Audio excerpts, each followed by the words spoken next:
E o Serginho e a Mi vão estar apresentando sobre família. Eles que têm formado uma família linda, né? Estão casados aí há 8 anos.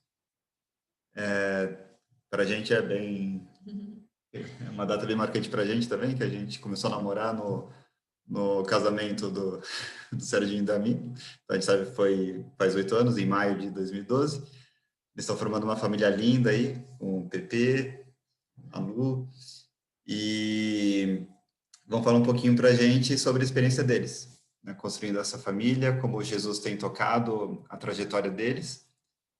A gente tem uma amizade bacana com o Serginho e a Mi, nós estamos do mesmo grupo de estudo, né, de domingo aqui em São Paulo. E isso aí, Serginho e Mi, com vocês. Valeu, Dan. Vou compartilhar a tela aqui. Estão ouvindo bem? O Serginho apareceu um pouquinho baixo, você está mais alto. É porque o som está no celular e a imagem está no computador. Mas tá bom. Aqui eu vou colocar o celular aqui no meio, tá? Tá, dá para ouvir? Dá para ouvir sim. Qualquer coisa a gente avisa. Dá para ver a tela? Sim. Eu vou baixar aqui. Pronto. Então tá. Eu vou apresentar a gente, não sei, eu não consegui ver todo mundo que está aqui, não sei se tem alguém que não conheça a gente. Então, eu sou a Michele, eu nasci aqui em São Paulo, sou aqui de São Paulo, a gente mora aqui, né? Então, como o Dani falou, a gente é casado há 8 anos. E o Serginho é de Porto Alegre, mas a gente mora aqui em São Paulo, né? Então, eu sou filha do Zé, Luiz e da Cláudia, são aqui da turma de São Paulo. Serginho, filho do Paulo Sérgio e da Mary. Eu sou filha única, não tenho irmãos. Então, o Serginho tem 2 irmãos, a Natália, que é a Dinda, tá lá embaixo nesse momento com o Pedro e a Luísa. E o Gu, o Lucas, que é casado com a Carol, filha do Evilásio e da Mari. Eles têm 2 filhos, a Nina e o Rafa. E aqui, esqueci de falar, tem o Pepe e a Lulu, né? São os nossos filhos. O Pedro vai fazer 5 anos agora em dezembro. E a Lulu hoje faz 2 anos e 3 meses. Vamos começar? Dá para tirar isso aqui? Vocês estão vendo essa parte também? Deixa eu ver. Só para tirar esse verdinho. Hoje nós estamos vendo, tá super bem. Mas tá aparecendo essa... A parte do Zoom também tá, né? Não? É um verdinho que fica aqui da... A gente está vendo só a tela do PowerPoint. Tô vendo só? Então tá bom. Então pronto. Então tá bom. Bem, então tá. Vai, Serginho, pode começar. Bom, a ideia é bem o que a Mi falou, é passar um pouquinho um pouquinho da nossa experiência, né, de 8 anos aí, que nem o Dani falou. Ô, Dani, achei que tu tinha decorado a data, mas é porque foi um motivo especial mesmo. E a experiência com os filhos, né, que vieram depois de 2015, 3 anos depois que a gente casou, né. Então, a gente fez um apanhado geral nas escrituras, do que fala sobre família, e o que a gente já vinha experimentando, do que Deus fala com a gente em relação a isso, e a gente queria mostrar para vocês. Então, a primeira coisa que a gente enxerga nas escrituras sobre família é muito no comecinho, né? Então, logo em Gênesis, no início de Gênesis, quando Deus cria todas as coisas, cria o homem, e logo em seguida ele percebe que não é bom que o homem esteja só, né? Como Gênesis 2:18 aqui está falando. Então, farei para ele alguém que o auxilie e lhe corresponda. Então, nesse momento, Deus já coloca uma necessidade do homem andar em conjunto com uma mulher, né? Então, aqui forma, acho que Deus acaba de fazer o homem, já constitui esse núcleo familiar, né? E esse núcleo, ele pede para que seja núcleo de fato, né? Então, o homem deixar pai e mãe, né? E se unir à sua mulher, e eles de fato se tornarem uma só carne. A gente vai falar um pouquinho desse versículo um pouco mais adiante. E depois vem a grande bênção de Deus, que sejam férteis e multipliquem-se, né? Então, logo no início das escrituras, na formação, né, no plano original de Deus para a gente, o homem, a mulher e a bênção se multiplicando, tendo os filhos, né? Então, é interessante, a gente vai buscar referências sobre família em si, tem bastante coisa da parte de hereditariedade, né, do povo de Deus, né, isso é falado bastante nas escrituras, mas o plano original justamente era bem esse, né? E daí vem a questão da corrupção do homem e o impacto disso na família, que é uma coisa que nos chama bastante atenção, né? Logo em Gênesis 6, né, na época de Noé, tem um exemplo que a gente considera bem importante, que é, bom, dentro daquela perspectiva de multiplicar e encher a terra, as coisas, e logo depois que o homem já tem a queda, né? Em Gênesis 6, eu vou querer ler mesmo. Okay, posso ler. Quando os homens começaram a multiplicar-se na terra e lhes nasceram filhas, os filhos de Deus viram que as filhas dos homens eram bonitas e escolheram para si aquelas que lhes agradaram. Então disse o Senhor, por causa da perversidade do homem, meu espírito não contenderá com ele para sempre, ele só viverá 120 anos. Então aqui é bem interessante ver, né? Deus enxerga a perversidade do homem ao ponto de dizer que limitar o tempo de vida dele na Terra, né? E um exemplo que logo depois que ele fala isso, o exemplo que ele coloca é a questão de uma certa desvio do que Deus queria, né? Então multiplicaram-se na Terra, começaram a multiplicar, nascer filhas, os filhos de Deus viram que as filhas dos homens eram bonitos. Aqui tem umas dúvidas em relação a quem seriam os filhos de Deus, se eram anjos e tal, mas de qualquer forma não era aquilo que Deus tinha preparado, né? Então, dentre várias outras coisas, Deus enxergou que isso era uma coisa perversa. E continua, né? Naqueles dias havia neflins na terra e também posteriormente, quando os filhos de Deus possuíram as filhas dos homens e elas lhes deram filhos. Aí continua, né? O Senhor viu que a perversidade do homem tinha aumentado na terra e que toda a inclinação dos pensamentos do seu coração era sempre e somente para o mal. Então o Senhor arrependeu-se de ter feito o homem sobre a terra, e isso cortou-lhe o coração. Olha, aí de novo, né? Exato. Então, essa questão de quem eram os neflins também não importa muito aqui, mas, de novo, filhos de Deus possuindo filhas dos homens e elas lhe dando os filhos, de uma maneira que o Senhor enxergou que a perversidade do homem através disso e se arrependeu de ter feito o homem sobre a terra, né? E isso cortou o coração. Mas aí entra aquela questão da esperança, né? Nesse tempo de Noé tinha uma pessoa que não era assim, que não fazia isso, né? Então a gente tinha Noé que Deus mostrou benevolência, porque ele andava com Deus. Então tinha alguma coisa especial aqui com Noé, né? Então Deus decidiu encerrar a vida na Terra, né? Exceto com Noé. E interessante é que a bênção de Deus para a família desse patriarca que andava com Deus, ele entrou na arca com seus filhos, sua mulher e as mulheres de seus filhos. Então, é Deus abençoando essa família, né? E aí, dessa forma, Noé fez tudo como Deus lhe tinha ordenado. Tá? Aí, mais adiante, também é legal ver nesse sentido a história de José. José, filho de Jacó, que vinha de uma família desestruturada, né? Então, a própria família de Jacó, desestruturada, né? Com várias mulheres, né? E José vivia, era o mais novinho, num ambiente de irmãos invejosos, fala que alguns eram assassinos, matavam por prazer, né?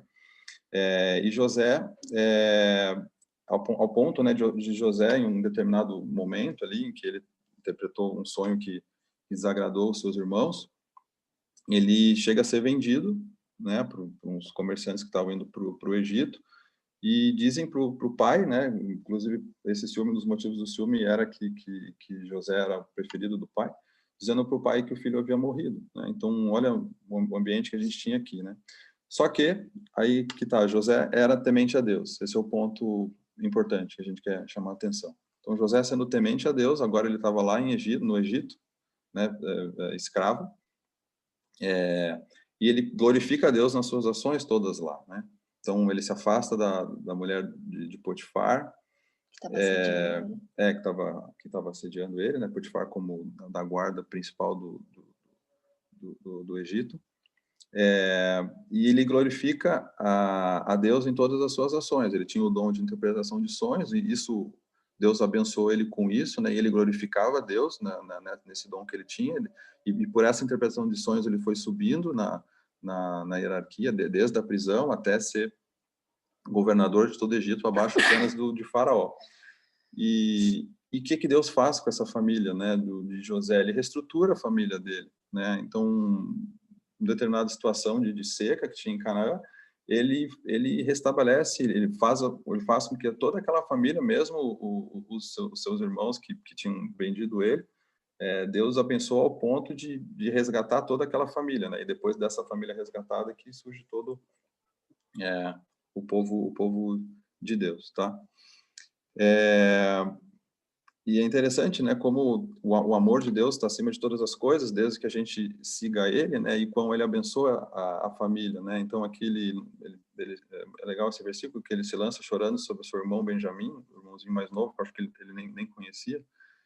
Abraçou Benjamim chorando e em seguida beijou todos os seus irmãos e chorou com eles, né. Então as coisas que Deus faz, né, aqui no caso algo que já estava desestruturado, mas Deus foi lá e honrou José e, por consequência, toda a família dele. Então, o que a gente está enfrentando, assim, em resumo, é essa batalha espiritual, né? Uma vez que Deus constituiu esse núcleo, a importância que ele dá para a nossa família, esse é um ponto em que Satanás quer destruir. Então, desde o iniciozinho, então, Deus fez o homem e a mulher, quis unir os dois, e foi nesse núcleozinho que Satanás conseguiu separar. E aí veio a queda do homem. Logo seguido, os filhos desses já um mata o outro, né? Tudo fruto do pecado. E agora mais esse exemplo aí, através dessas figurinhas aí da internet, de José com eles, colocando ele no fosso e depois vendendo ele. Então, desde o início da história, a gente enfrenta tudo isso, isso é fruto essa destruição é fruto da batalha espiritual, e que vem até os tempos de hoje, né? O ataque à família continua e assim vai continuar enquanto esse mundo existir, né? E aí nós temos que ver o que nós podemos fazer contra isso, né? Qual é a nossa parte em tudo isso, que é o intuito da gente falar aqui. Então, até aqui, em resumo, né? Deus criou o homem e abençoou com a estrutura familiar, com a união do homem e mulher, uma só mulher, né? Então, todas as vezes que Deus não, que os homens não, os homens de Deus não cumpriram isso não foi abençoado, né? Então, Deus sempre abençoou o homem com uma mulher. E a bênção que são nisso os filhos e o resto, né? Depois filhos, e depois os filhos dos filhos, e aí a família de forma geral. E que isso essa unidade que Deus criou é um dos alvos na batalha espiritual. Aqui tem alguns salmos bem legais nesse sentido, né? De tamanho da bênção que é isso pro homem. Como é feliz quem teme o Senhor, quem anda em seus caminhos. Você comerá do fruto do seu trabalho e será feliz e próspero. Sua mulher será como videira frutífera em sua casa. Seus filhos serão como brotos de oliveira ao redor da sua mesa. Assim será abençoado o homem que teme ao Senhor. Os filhos são herança do Senhor, uma recompensa que ele dá. Como flechas nas mãos do guerreiro são os filhos nascidos na juventude. Como é feliz o homem que tem a sua aljava cheia deles. Não será humilhado quando enfrentar seus inimigos no tribunal. Então, é muito forte, né, o que Deus tem preparado para a gente nesse sentido. Aí vem aquela questão de como o que a gente pode fazer, um pouquinho do que a gente tem aprendido, coisas que a gente faz até relativamente bem, outras coisas que a gente está aprendendo muito ainda nesse sentido, né? É todo um caminhar, né, de aprendizado com Cristo.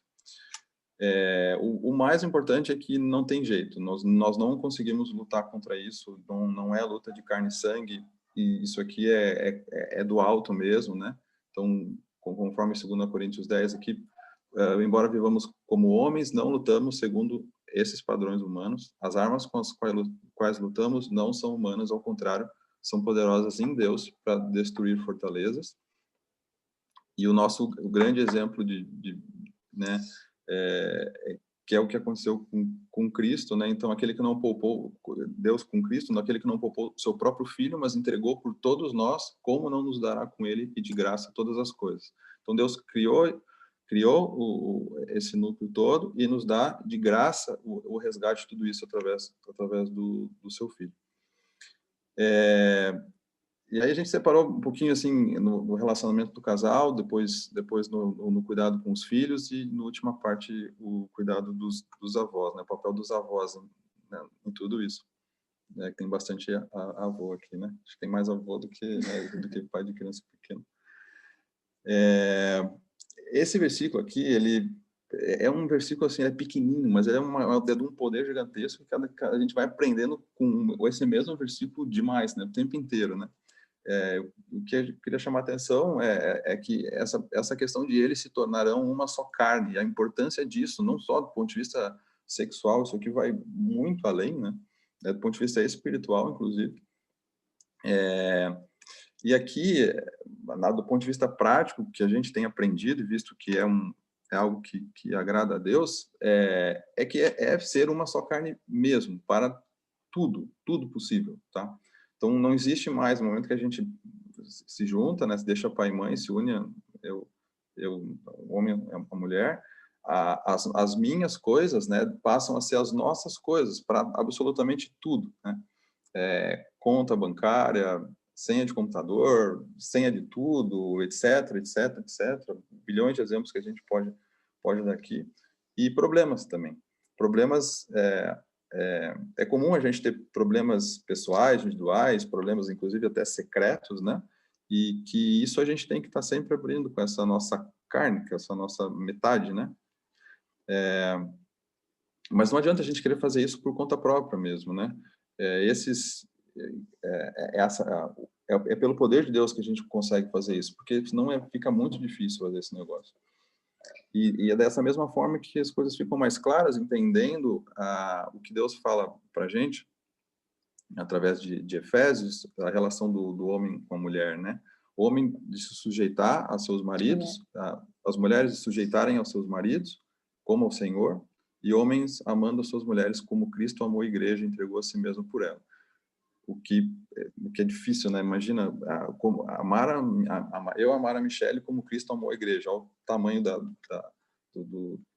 do amor, né, que eu preciso ter por ela. Então, eu não tenho condição de ter esse amor se não for esse amor dado por Cristo. A outra coisa que a gente tem aprendido também é a questão da rotina. É muito comum o marido ter as suas próprias coisas, seus próprios hobbies, ter as suas individualidades, e a mulher ter a sua própria. E esse é outro versículo que está em 1 Coríntios 7, que fala nesse sentido. Pode ler. O marido deve cumprir os seus deveres conjugais para com a sua mulher, e da mesma forma a mulher para com seu marido.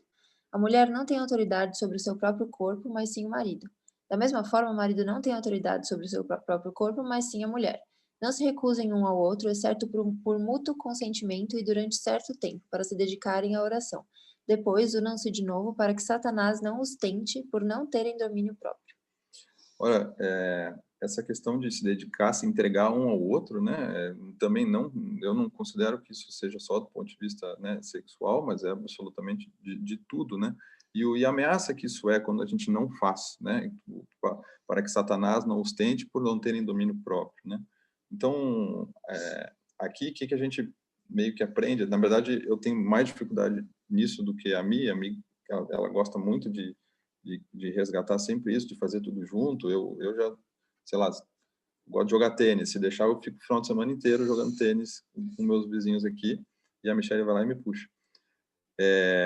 Então, isso aqui é tudo. A gente tem vários exemplos que a gente pode ter, né, de atividade junto. Sei lá, exercícios, dá para fazer exercício junto, dá para fazer caminhada junto.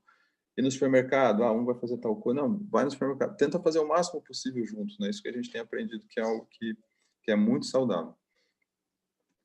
E daí, agora a segunda parte que é de filhos, né? Que para nós também, acho que para todo mundo é um baita de um desafio, talvez vá ser sempre, né, esse desafio. Para nós foi uma prova de fogo, que eu brinco aí, bem grande, quando chega o filho. No nosso caso foi o Pedro, né, com 3 anos de casados, onde a nossa maneira de enxergar as coisas que já estavam meio que tranquilinhas ali, depois a gente, quando não tem filho, ainda naquele pós-lua de mel, tá tudo já, tem aquele conflito inicial, mas depois já as coisas já se acalmam, aí vem o filho para bagunçar tudo de novo, a forma como um pensa em educação, a forma de relacionamento, o atrapalhar que é dentro da unidade do casal uma terceira pessoa, né? Então, um versículo muito importante nesse sentido, que a gente brinca que o filho é como um furacão, né? A chuva caindo, transbordando os rios, soprando os ventos sobre a nossa casa, né? A nossa unidade. Mas, né, ele diz assim, pode ler, Mí, se você... Todo aquele, pois, que ouve essas minhas palavras e as pratica, será comparado a um homem prudente que edificou a sua casa sobre a rocha. E caiu a chuva, transbordaram os rios, sopraram os ventos e deram com ímpeto contra aquela casa, que não caiu, porque fora edificada sobre a rocha. E a importância que é, então, a questão desse comecinho aqui, né? Deixa eu botar aqui, de ouvir as minhas palavras e as praticar. Aqui também, a leitura, a prática diária da leitura, de preferência juntos, a oração também juntos. É isso que vai fazer com que a gente edifique a nossa casa sobre a rocha, tá? Não só para a questão de filhos, que é uma super prova de fogo, mas para todas as provas de fogo que vão vir independente disso. Ainda em questão de filhos, uma coisa importante é a gente não considerar os filhos como nossos, mas de Deus em Cristo, tá? Eles não são uma extensão do nosso corpo, né? Não foi uma produção nossa, feita pelo casal, tá? A gente até considera os filhos como não nossos filhos, mas como os nossos irmãos. Os nossos filhos são irmãos espirituais nossos. Não são, às vezes agride um pouco pensar nesse sentido, meu filho não é meu filho, não. Ele é um irmão espiritual. Nós somos co-herdeiros, ele é meu co-herdeiro com Cristo, né? Então isso aqui, esse senso de não ser nossa propriedade, ser um irmão meu, me dá uma responsabilidade, né, de eu conduzir ele a Cristo, ao mesmo tempo me tira esse senso de propriedade. Também a gente não pode considerar eles que eles estão sob o nosso controle. Isso não é saudável também, a gente enxerga que isso não seja saudável. Quem os criou foi Deus, quem conhece todas as coisas é Ele, né? Aqui em Salmo, o salmista fala, os teus olhos viram o meu embrião, todos os dias determinados para mim foram escritos no teu livro antes de qualquer deles existir. Não sou eu que determino as coisas, mas é Deus. E há outro ponto muito importante também, que também, de vez em quando, ameaça, especialmente quando vem o filho, quando ele é recém-nascido, é ameaçar a unidade do casal. A uma só carne continua sendo uma só carne com 1, 2, 3, quantos filhos forem, né? Então, isso não pode ser perdido. É comum o filho vir, se enfiar no meio dessa unidade, virar 3 pessoas, o que não pode, né? O que não existe. Ou pior, às vezes o filho, o marido, né? Geralmente é o marido que sai da unidade, vira uma unidade mãe e filho, né? Então, uma coisa muito importante que a gente tem aprendido é isso, que os filhos não podem ameaçar a uma só carne.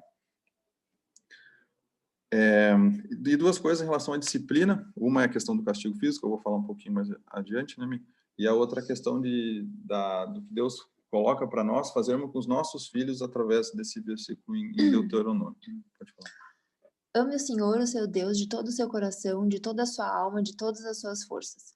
Que todas essas palavras que hoje lhe ordeno estejam em seu coração. Ensine-as com persistência aos seus filhos. Converse sobre elas quando estiver sentado em casa, quando estiver andando pelo caminho, quando se deitar e quando se levantar. Amarre-as como um sinal nos braços e prenda-as na testa. Escreva-as nos batentes das portas de sua casa e em seus portões. Esse versículo aqui não tem o que dizer, né? É um negócio espetacular nesse sentido. É persistência com seus filhos a todo momento, a qualquer lugar, de tudo que é jeito. E o que não falta é oportunidade todos os dias para fazer isso. Se a gente não cuidar, acaba não fazendo. Segue a vida aí, fica vendo videozinho, filmezinho e beleza. Mas com persistência. E a gente está agora com... Cada fase da vida deles, a gente nota que tem uma oportunidade a mais de avançar um pouco mais refinado nesse assunto, né? No começo conta aquela historinha, fala de Deus, tal, e depois você vai elaborando. O Pedro já começa a perguntar sobre questões de morte, sobre morte de bichinho, daqui a pouco já é morte de ser humano, né? Ele fica chocado com aquela propaganda como que é? Dessas de cruz azul, de cruz vermelha, que mostra as criancinhas com fome. Aquela ali é uma super oportunidade. Medicina sem fronteiras, né? Propagandas na TV. Ele fica sensibilizado. Então, o que Deus pede é isso: ensinar com persistência para os nossos filhos, e todos os dias a gente tem que aproveitar as oportunidades que existem e sempre vão existir para a gente, nem que seja sentar para contar, em vez de contar a historinha do Homem-Aranha, conta uma historinha bíblica, tá? E outra coisa importante é a gente estar também, né? A gente estar com o nosso coração voltado também todos os dias para as coisas do alto, né? E fazer com que eles enxerguem isso também. Aqui em Colossenses fala, pensem nas coisas lá do alto e não nas que são aqui da terra. E em 1 João, essa consciência de sabermos que somos de Deus e que o mundo todo está sob o poder do maligno. Isso também é algo que a gente tem que ir passando para os nossos filhos. Nós estamos aqui no mundo, mas nós não somos do mundo, tá? E agora a questão de educação.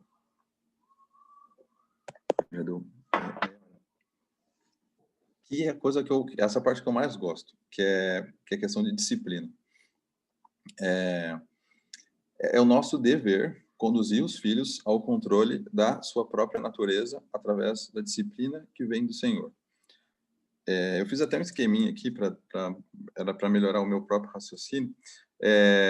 Os filhos, eles nascem com toda a insensatez. A insensatez é o contrário de sabedoria, né? Apesar de não nascerem completamente insensatos, eles já nascem pós-graduados em maldade, né? Então, não existe aquela história de que só quando ele cresce que ele vai começar a fazer maldade. Já faz maldade, com meses já tá aprontando, né? Do jeito dele. Então, é nosso dever, Deus nos coloca esse dever de corrigir essa insensatez desse ser humaninho, filho dele. E isso vai fazer com que ele se reconheça como pecador e dessa forma ele vai poder se humilhar sobre a mão de Deus. Ele sabe que ele precisa de um Salvador quando ele se reconhece como pecador, com as coisas que ele está fazendo que nem ele mesmo domina, ele não controla. E aqui é nosso papel de fazer com que, primeiro fisicamente, com que exista esse controle, tá? E aí alguns provérbios aqui que nos ensinam isso aí. Fala-me. A insensatez está ligada ao coração da criança, mas a vara da disciplina a livrará dela. A vara da correção dá sabedoria, mas a criança entregue a si mesma envergonha a sua mãe. Discipline seu filho, e este lhe dará paz, trará grande prazer à sua alma. Instrua a criança segundo os objetivos que você tem para ela, e mesmo com o passar dos anos não se desviará deles. Aqui não tem coisa mais clara, né, Mi, do que a vara da disciplina. Não tem metáfora, é vara mesmo, é castigo físico.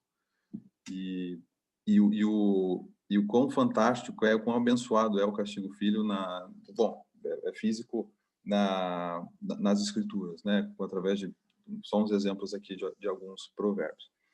E essa disciplina ela é uma disciplina espelhada no que também Deus faz com a gente, né? Então, nós, como sua imagem e semelhança, Deus também nos corrige. Hebreus 12 inteiro fala sobre isso, a gente pegou só 2 versículos lá em Hebreus 12, pois o Senhor disciplina a quem ama e castiga todo aquele a quem aceita como filho. Então, a disciplina vem de Deus. Se não for disciplina, a gente não funciona, né? E nossos pais nos disciplinavam por curto período, segundo lhes parecia melhor. Mas Deus nos disciplina para o nosso bem, para que participemos da sua santidade. Olha a importância dessa questão da disciplina, né? E por último, nenhuma disciplina parece ser motivo de alegria no momento, mas sim de tristeza. Mais tarde, porém, produz frutos de justiça e paz para aqueles que por ela foram exercitados. Aqui só uma historinha rápida, antes de acabar a minha parte aí, que já deu 30 aí, meia hora, tá ok.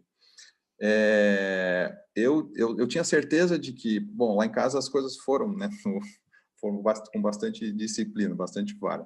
E então eu tinha isso no coração também, que eu ia fazer isso com meu filho. Só que quando chega a nossa vez, a história é diferente, né? Então eu lembro do Pedro, quando começou a já precisar ser disciplinado, eu ficava pensando como é que vai ser a reação dele, o que vai acontecer. A gente sempre projeta o pior, né? Então ele não vai mais me amar, ele vai ficar bravo, não vai querer mais falar comigo, vou criar um trauma nele. E nas primeiras vezes que ele foi disciplinado, deu para lembrar desse versículo aqui, em relação logo depois, então, a gente, obviamente, ele vai chorar, né, depois da palmada no bumbum e tal, ele vai, e ele no começo, logo em seguida, ele vem abraçar, ele vem te abraçar, aquele que te agrediu, entre aspas, te dá um abraço de amor, que a gente não consegue entender por que isso acontece, só consegue entender que é porque Deus colocou isso pra gente fazer, e aquilo produz...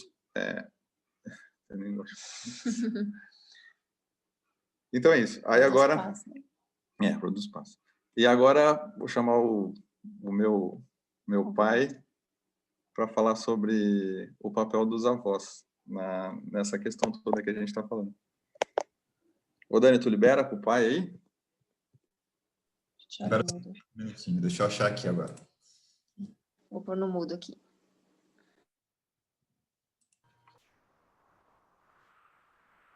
Já pode falar, Paulo Sérgio. Já devemos estar te escutando. Tem muito voo ali. Boa tarde, né? O Serginho e a Michelle nos deu essa incumbência de falarmos sobre avós e netos. Então, tu vais colocar, Dani, Quem? Eu acho que eu vou falar direto, Serginho. Pai. Não tem tem nada para problema, mostrar, né? Não tem problema, não. Não Pode tem... ficar tranquilo. Primeiro, eu quero agradecer aos Oswaldo e a Lenir, que nos ajudaram bastante. Nos deram umas boas dicas, assim, e vocês conhecendo os Oswaldo e a Lenir, sabem a experiência que eles têm, né? Então, estamos agradecendo eles e vamos colocar um resumo para você do que tem de avós, netos, família cristã, e que a gente achou muito pouco nas escrituras. Então, eu coloquei alguns salmos e algumas dicas de pessoas experientes, cristãs, experientes, com sabedoria sobre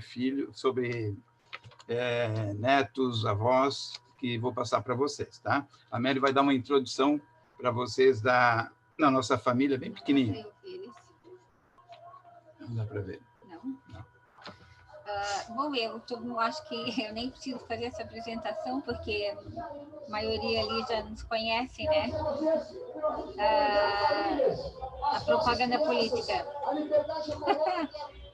Nós somos... O candidato aqui nós somos avós de 4 netos, né? 2 que moram em Recife e 2 em São Paulo.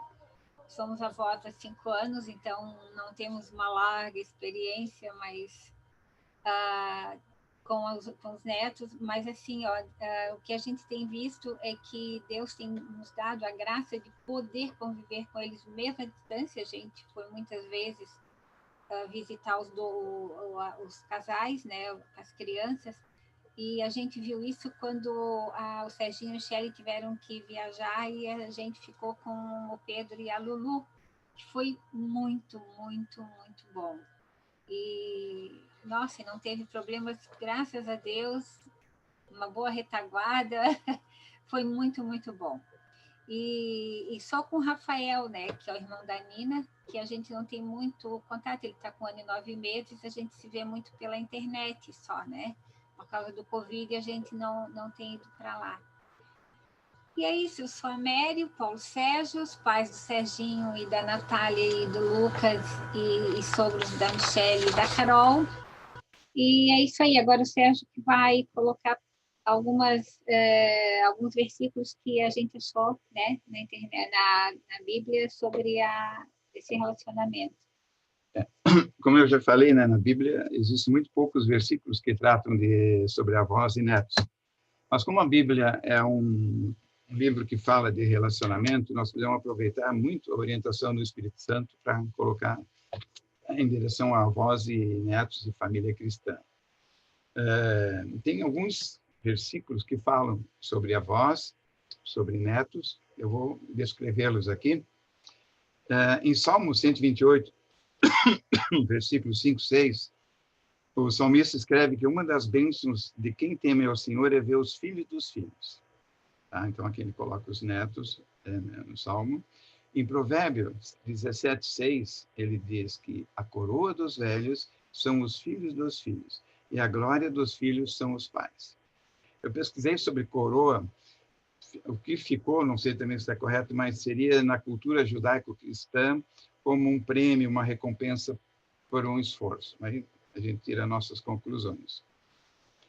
Em Tito, capítulo 2, versículo 2 a 3, Paulo escreve que os homens idosos, vamos colocar os avós, sejam temperantes, respeitáveis, sensatos, sadios na fé, no amor e na perseverança. E quanto às mulheres idosas, vamos colocar as avós, que sejam sérias em seu proceder, não caluniadoras, não escravizadas a muito vinho, olha só, sejam mestres do bem, a fim de instruírem as jovens recém-casadas a amarem ao marido e a seus filhos, a serem sensatas, honestas, boas donas de casa, bondosas, sujeitas ao marido, para que a palavra de Deus não seja difamada. Você lembra que o Serginho falou ali, né, da educação dos filhos, né? Como Deus coloca assim, dia a dia ligado com Deus, e essas coisas aqui para o avô e para a avó. E Gênesis 48, versículo de 8 a 11, como o Serginho falou ali do Jacó e José, né? A gente sabe que para Jacó, José já estava morto. E sabemos que ele sofreu muito com isso, né? E quando imagine a alegria de Jacó ao ver os netos dos filhos de José. Eu vou descrever aqui como o Moisés colocou. Olha, os olhos de Jacó estavam muito enfraquecidos pela velhice. Ele já não enxergava bem. José levou os rapazes para mais próximo deles, que os beijou e os abraçou com carinho e emoção. Falou Jacó a seu filho: a mim, que não tinha mais esperança de rever o teu rosto, eis o que Deus me concede: a bênção de ver até os teus descendentes. Imagina a alegria do Jacó, né, sabendo que não tinha um filho, e agora até os netos estavam ali. Paulo também relata sobre a relação de Timóteo com sua avó. Paulo sabia que a crença em Cristo Jesus era real e fiel naquela família. E em 2 Timóteo 1,5, ele fala: pela recordação que guardo da tua fé sem fingimento, a mesma que primeiramente habitou em tua avó, Lloyd, e em tua mãe, Eunice, e estou certo que de que também em ti. Essas duas devem ter marcado muito a vida de Timóteo. Esses foram os versículos que eu selecionei nas Escrituras. E vou colocar mais algumas coisas aqui, sem ser de versículos, mas no Provérbio 20, 29, dá para tirar mais ou menos isso aqui. Quando envelhecemos, nós não temos mais a mesma força, agilidade de raciocínio, aprendizado, principalmente na tecnologia. Precisamos da ajuda dos mais jovens. Temos que ter a humildade de aceitar nossas limitações. Por outro lado, temos a experiência e maturidade que eles não têm. É, então, uma via de mão dupla. Juntar a beleza dos jovens, que está na sua força, e a beleza dos idosos, que está nos seus cabelos brancos. Então, juntar essas duas coisas é sabedoria para nós, os filhos e os avós. A felicidade que nós, avós, queremos para os nossos filhos e netos é a mesma que os pais querem para eles. Portanto, a gente não pode atrapalhar. Esses cuidados são muito importantes. O relacionamento dos avós com o casal deve ser sempre bem cuidado. Às vezes surge necessidade de perdão. Sabemos que é difícil perdoar, porque o perdão não faz parte da natureza caída.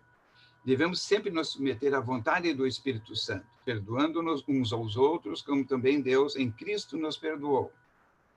Somente podemos perdoar se permanecemos em Cristo, porque sem mim nada podeis fazer.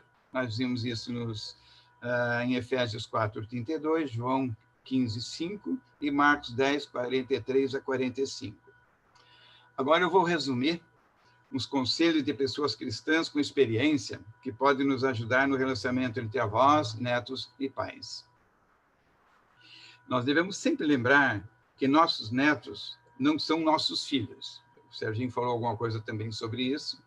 Olhar como indivíduos singulares, únicos, com muito respeito. Eles são filhos dos nossos filhos, não são nossos. Só devemos dar nossa opinião quando solicitada e não exigir que ela seja aceita. Nunca interferir na educação dos netos sem ser solicitado pelos pais. Nunca questionar qualquer regra ou ordem dada na frente dos netos, mesmo quando não concordamos. Nunca infringir as regras da família e respeitar a rotina da casa. Não tomar partido quando houver divergência no casal. Escutar as reclamações sem comentar, nem com ele, nem com ela. Temos que ter muito cuidado com o que falamos na frente dos filhos e netos. Podemos passar maus conceitos de vizinhos, amigos, etc. Devemos ter muita, mas muita discrição. Mesmo sem perceber, exercemos muita influência na vida dos netos. Para terminar, devemos lembrar sempre que dependemos sempre de Deus. Ele nos usa, nós que somos vasos de barro, para manifestar a sua glória. Precisamos sempre de oração e das Escrituras. A oração para perguntar, chorar, pedir, agradecer, louvar. As Escrituras para Deus falar conosco e nos ensinar tudo o que necessitamos para nossos relacionamentos. Está em 2 Coríntios 4:7, 2 Timóteo 3:16. Muito obrigado.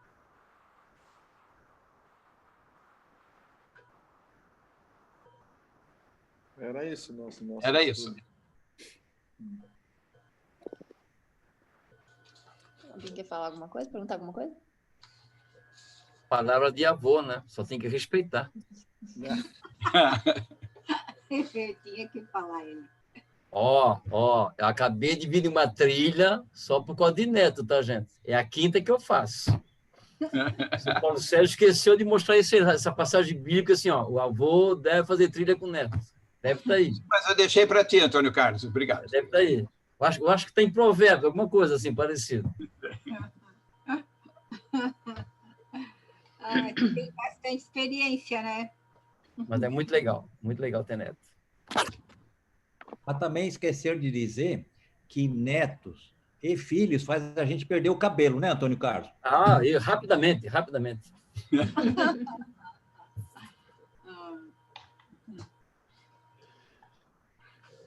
Muito bom. A gente agradecer ao Serginho, a mim, Paulo Sérgio, Mari, obrigado por isso tudo. Acho que vocês são famílias inspiradoras para todos nós. A gente espelha aí para... Eu e a gente não tem filhos ainda, mas a gente observa muito. Vocês são fonte de inspiração de como criar uma família em Jesus. A gente tem agora ainda uns 10, 15 minutos para quem quiser fazer perguntas, comentários, contribuir também com pensamentos, ficar à vontade. Só tirar do mudo, né, quando for falar, aí depois que terminar de falar, colocar no mudo novamente. Não, eu só queria fazer uma observação. Eu achei muito excelente o estudo didático, a participação dos avós aí foi muito legal. Só queria dizer assim, lembrar que, né, às vezes a gente fala muito de família, de filhos, de netos, né? Mas nem todo mundo casa, né? Nem todo mundo tem o privilégio de ter filho e, consequentemente, nem todo mundo pode ter o privilégio de ter neto, né?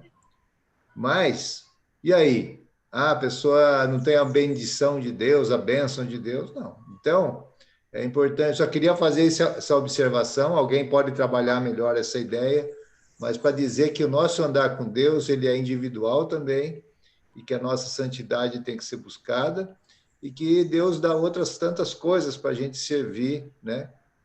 De muitas formas, né? Certo. Muito bom. Uma das pessoas especiais que a gente vai lembrar, né, que não casou, é Paulo, né? E outros, né? Mas botando Paulo como ele serviu a Deus, né? E então tem uma lembrança de alguém que Deus separou para ele de outra maneira, sem casamento e sem filhos. Certo.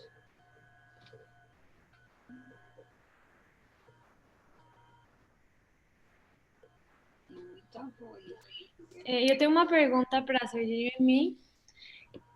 Nessa parte que vocês falaram sobre manter a união do casal, que é uma só carne, y después que llegan los filhos, que a veces eso se ve ameaçado, queria saber se vocês têm alguma coisa, alguma prática que você, mais bem, alguma dica para manter essa união aún com os filhos, se vocês fazem alguma coisa ou um tempo só vocês dois, algo assim. Lembro, essa dúvida aí veio quando nasceram, né? Que a gente fica pensando, onde vai dormir o recém-nascido? Vai dormir com a gente ou vai dormir no quartinho já, né? Então começa por aí, porque é o primeiro desafio, né? Não só o recém-nascido, né? Não, assim, é a Agora primeira mesmo. vez que tu começa a sentir Sim. isso, né? Mas assim, quando volta para casa da maternidade. É quase diário, assim, ó, a tendência que a gente tem, se chora no meio da noite, de pegar e colocar a criança no meio da cama, né? É uma coisa, pode ser um símbolo, assim, mas é uma coisa que, se a gente for deixando, é muito cômodo, muito fácil você fazer isso, mas destrói, não só ruim, né? A criança tá no meio da cama, mas, não sei, o quarto é nosso, né? Cada um tem um quarto, não sei, é muito simples isso, mas um exemplo que eu consegui pensar. Não só quando nasce, todo dia, né? Ou, sei lá, a gente tá jantando, é a hora que a gente tá jantando. Porque eles têm conversando, a criança vai lá, quer cola. A natureza deles é interferir, né? Eles ficam com ciúmes Ciúmes, da gente, né? E aí tem que colocar eles no lugar deles. Claro, às vezes tem uma situação ali, que ele tá sensível por algum motivo, beleza? Mas isso não pode ser via de regra. Você tá lá, só vocês dois, vem ele, a criança interrompe a situação, rouba um e fica por isso mesmo, né? Eles têm que entender que aqui é uma unidade, né? E nós estamos nesse desafio ainda, porque toda hora tem eles vão crescendo, vão tendo ciúmezinhos diferentes nesse sentido. Mas aqui tem um monte de pai com mais filhos ainda aí para falar. Mais experiência ainda. É uma coisa que eu me lembro bastante, assim, né? Nesse início, especialmente no primeiro filho, né? Uma das coisas que gera atrito entre o marido e a mulher no primeiro filho, quando nasce um filho, os primeiros meses, é a questão do cansaço físico, né? Porque quando a gente fica muito cansado fisicamente, a gente se irrita muito facilmente, né? E acaba sendo grosseiro um com o outro, não tendo paciência, né? Então, o casal, quando tem o filho, uma das coisas que precisa estar atento é nessa questão do cansaço físico. E quem mais cansa é a mulher, né? Porque amamentar filho pequenininho, né? Quase que de 2 em 2 horas, acordar 3 vezes na noite, é um processo que ao longo de alguns dias é muito cansativo, né? Então é uma coisa para estar muito atento, o marido, para que a esposa possa descansar, né? E às vezes o marido também tem que trabalhar o dia inteiro, né? Então, muitas vezes não é que eles estão em conflito na forma de educar ou coisa assim, mas muitas vezes é o cansaço físico que cria muita dificuldade no casal, né? Então, estar atento a isso. E aí as avós podem ajudar muito, né? Mãe, Mary. Eu lembro muito bem da ajuda da minha mãe e da Mary quando eles eram pequenininhos, quando nasceram, né? Elas cuidavam de mim. O papel dos avós. Eu cuidava dos bebês e elas cuidavam de mim, né? Dando água, dando comida, lavando roupa. É verdade. Eu me lembro quando a Mitz estava para ter o Lucas, primeiro, eu não queria interferência da sogra, né? Não, deixa com nós. Eu e a Mitz nós vamos cuidar e tal. Eu não queria que a sogra ficasse só em casa. E assim foi os primeiros 20 dias. E aí eu já estava jogando a toalha há tempo, né? A sorte que minha sogra chegou, e eu nunca esqueço disso, foi a solução.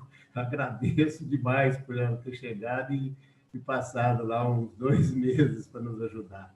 E realmente ajuda muito.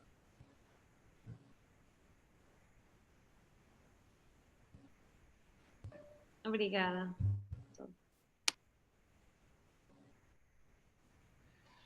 A gente queria só dividir uma experiência de um outro casal, avô, que nos deu uma frase que a gente achou muito interessante, né? Porque quando nascem os netos, e é muito natural que a mãe tem um certo, acho que até hormonal, assim, um amor, um apego, uma possessão do neto, né?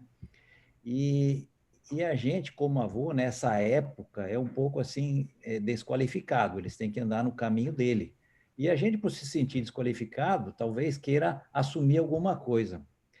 E esse casal deu uma frase que ajudou muito. Quanto mais você dá o espaço para eles, mais no futuro eles vão chegar. Mais a gente ganhou autoridade, dando o respeito que eles precisam, a distância que eles precisam, e tendo a sabedoria de ser avô.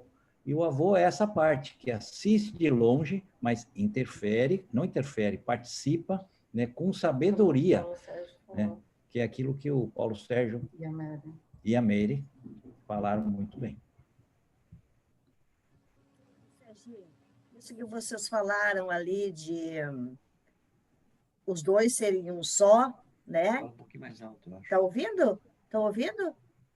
Então, esse tipo de relacionamento, quando os dois se tornam uma torre, se tornam um só, isso traz segurança para os filhos, porque eles não precisam fazer joguinho. Ah, eu vou no meu pai porque meu pai vai me dar o que eu quero. Ah, eu não vou na minha mãe porque a minha mãe, sabe? E eles fazem esse jogo. Então, quando os dois são um bloco, é mais difícil de lutar. E isso traz uma segurança para eles. Boa, Mariluz. Bem isso aí mesmo. Muito bom teu estudo, Serginho. Muito bom. E eles vão se aprimorando nessa técnica, né? Primeiro, antes eles fazem na inocência. Depois eles já começam a observar se um está ouvindo o não do outro. Aí ele aproveita para ver quando não está ouvindo e perguntar para o outro. Eu vejo várias famílias, e às vezes famílias desestruturadas, famílias que sempre tem aquela coisa, ele é da mãe, ela é do pai. Isso é a pior coisa que pode ter, sabe? Divide os filhos, ele é todo parecido com o pai, ele é todo do pai. Ela é da mãe, sabe? Aí fica aquele bloquinho de pai e filha, e mãe e filho, e a família se destrói. Não digo se destrói, mas atrapalha bastante. Atrapalha, e fica aquela uma coisa que eu queria... né? Fala que eu...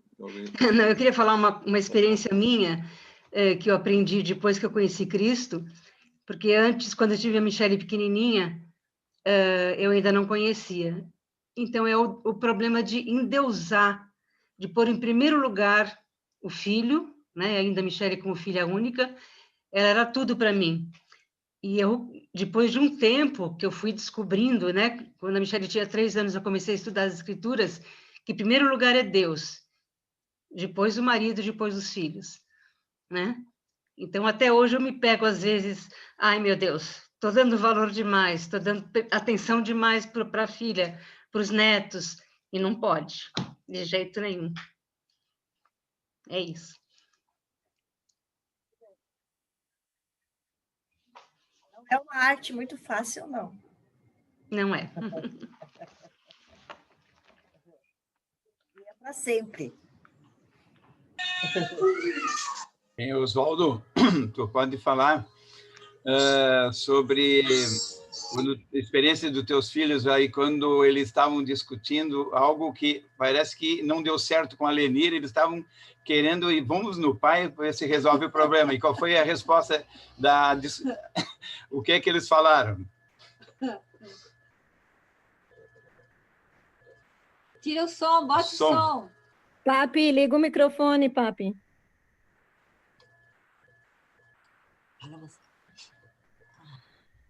Bom, a gente sempre não, mas a gente aprendeu a tomar um cuidado, né, de ser bem discreto no que conversamos, no que falamos, e sempre estávamos dentro daquilo de Amós 3:3, né, andarão juntos se não houver acordo entre eles, né, então a Lenir e eu estávamos sempre unidos, né, entre aspas, contra os filhos, porque a gente sabia aonde eles queriam chegar.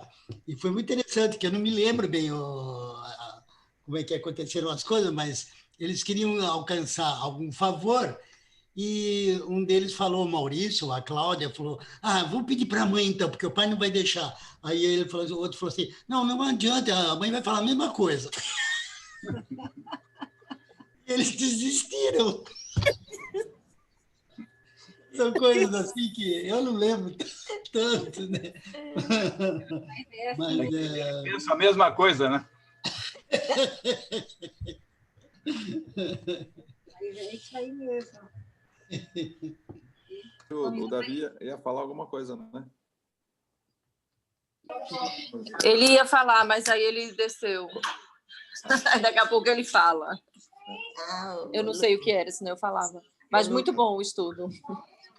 E uma coisa, acho que ele ia, talvez a gente fosse falar assim é sempre uma luta, né? Não deixar as crianças interferirem no casal, né? Assim, lembrar que primeiro eu e ele, depois as crianças, né? Principalmente quando eles são pequenos, a tendência é dar muito mais atenção para as crianças do que para o casal, né? A gente estava até falando esses dias, principalmente na pandemia, que eles estão sempre em casa.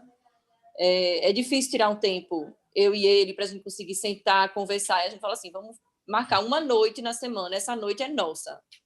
E a gente estava até tendo a dificuldade de achar uma noite que está toda livre, né? Para a gente conseguir falar, essa noite as crianças vão dormir, a gente vai ter um tempo, bota eles mais cedo na cama e é o tempo que vai ser para a gente conseguir sentar, conversar, passar um tempo junto, sem ser sempre interrompido, né? Que é complicado. E aí, na pandemia eles estão dormindo mais tarde, né? Porque não tem estão dormindo escola, mais tarde. Mas não dá tempo de nada.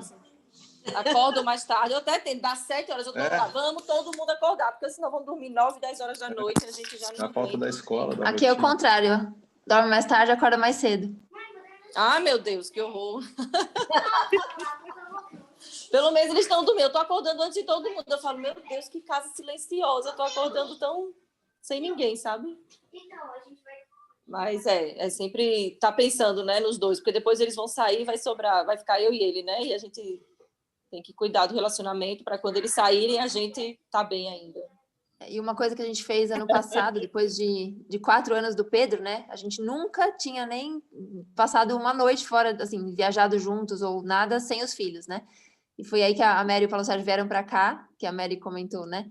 Que foi uma semana que eles cuidaram das crianças. A gente foi viajar.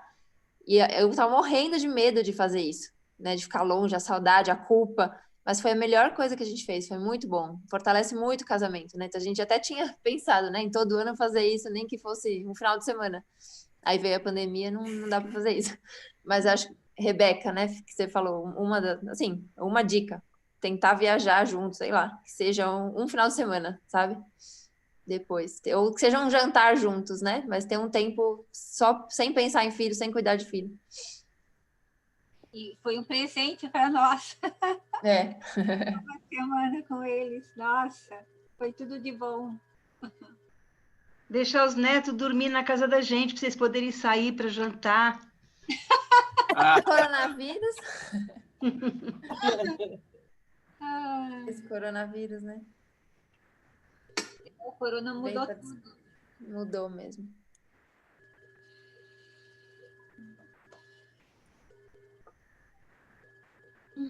Manu ali sozinha, tu e o Ramin, Manu, o que tu faz? Dificilmente tu tens alguém para ficar com os teus filhos, né? Ah, é difícil, viu? Quando vem alguém visitar, a gente às vezes aproveita para deixar as crianças com alguém e daí dar uma saída. Agora elas já estão maiores, né? Agora já dá. Às vezes a gente só sai dar uma caminhada ou tomar uma cerveja em algum lugar por 1 hora. Elas já conseguem ficar sozinhas esse tempo. Agora sim, mas eu concordo, é bem importante.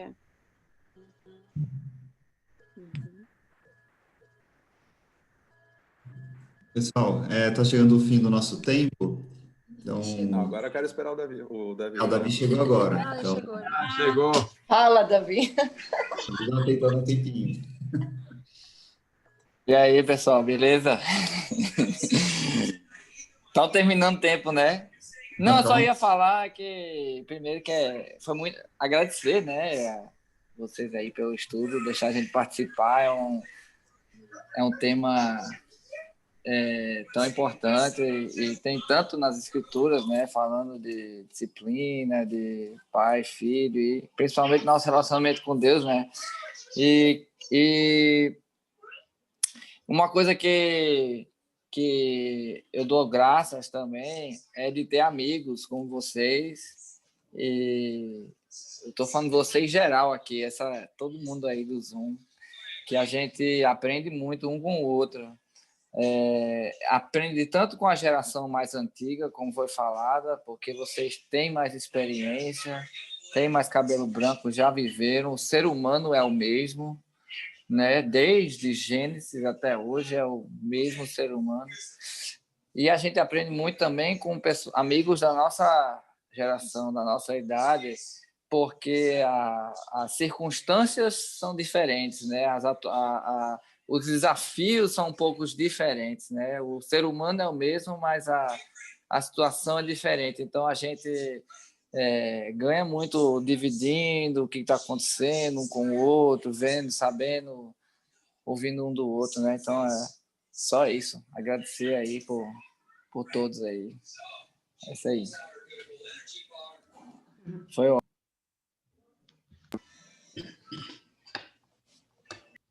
Valeu, Davi.